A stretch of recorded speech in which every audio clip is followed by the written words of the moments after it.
कबूतर, देखो नदी के पास मैंने लकड़ियों का गट्ठा काट कर रखा था, तुमने तो नहीं उठाया। नहीं नहीं गौरी, तुम देख सकती हो, मैंने तो अपना घर 2 दिन पहले ही बना लिया था। आप चिड़िया से पूछे, चिड़िया आज अपना घर बना रही है। अगर चिड़िया आज अपना घर बना रही है तो यकीनन उसने हमारी ही लकड़ियाँ चुराई होंगी। गौरी और कालू भागे भागे चिड़िया के पास जाते हैं और अब चिड़िया ने भी अपना घर बना लिया था। अरे यही है हमारी लकड़ियाँ, यही है गौरी, मैंने पहचान ली अपनी लकड़ियाँ। कवे भैया, कौन सी लकड़ियाँ, किस लकड़ियों की बात कर रहे हैं आप? नहीं मासूम ना बनो तुम, नदी के पास जो लकड़ियाँ थी वो हमारी थी, जो तुम उठा कर ले आई हो। हाँ गौरी बहन, मैं और मेरी बेटी आज जंगल में लकड़ियाँ लेने गए थे और वो लकड़ियों का गट्ठा नदी के पास पड़ा था। हम समझे कोई पंछी भूल गया होगा और हम उसे यहाँ ले आए और अपना घर बना लिया। तो फिर अब भागो यहाँ से,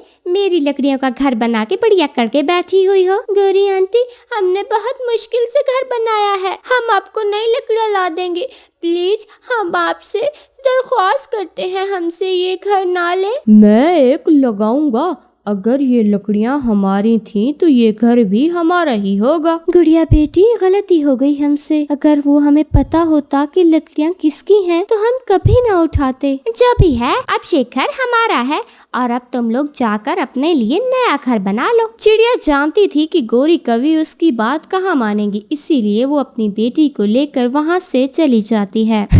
कालू, अच्छा ही हुआ कि ये चिड़िया हमारी लकड़ियाँ ले आई थी, अब ये बना बनाया हुआ घर हमें मिल जाएगा। गुड़िया बेटी, अब नई लकड़ियाँ तो बहुत मुश्किल से मिलेंगी, इसीलिए आप जाओ और अपनी नानो को बुला कर लाओ। नानो मट्टी का घर बनाना जानती है, हम मट्टी का घर बना लेंगे। मम्मा, क्या नानो मट्टी का घर बना लेंगी?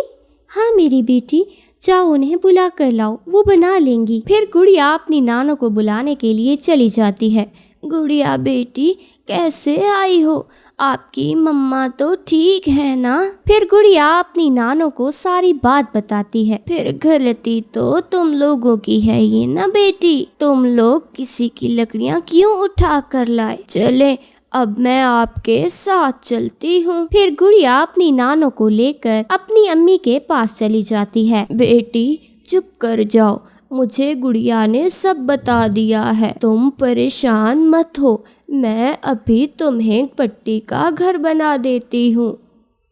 माँ, वो देखें सामने, मैंने कितना सुंदर घर बनाया था। अब छोड़ो मेरी बच्ची, छोड़ो, आप उसे भूल जाओ, आप और गुड़िया मुझे गीली मिट्टी दो और फिर तुम देखना कितना सुंदर घर बना के देती हूँ।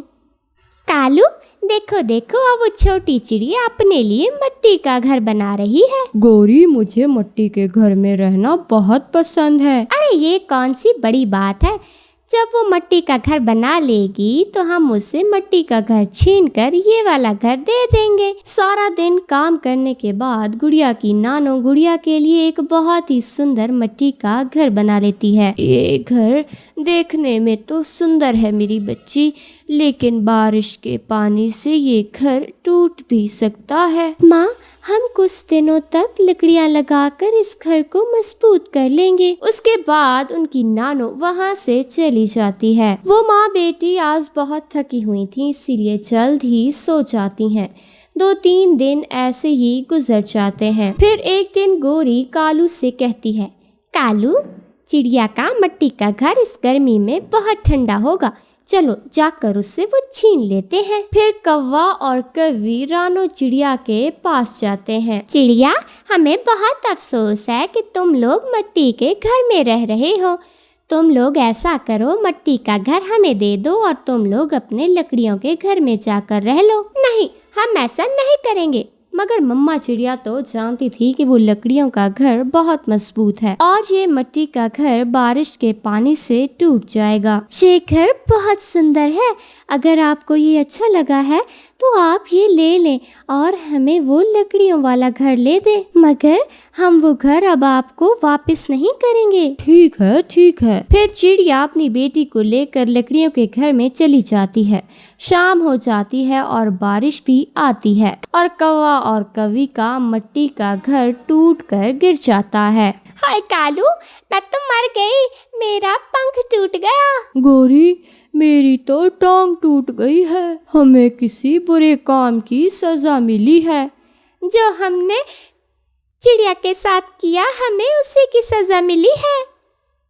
और ऐसे वो घर के नीचे दबे हुए रो रहे थे। तो प्यारे दोस्तों, हमें इस कहानी से ये सीख मिलती है कि जो किसी का बुरा करता है उसका भी हमेशा बुरा ही होता है।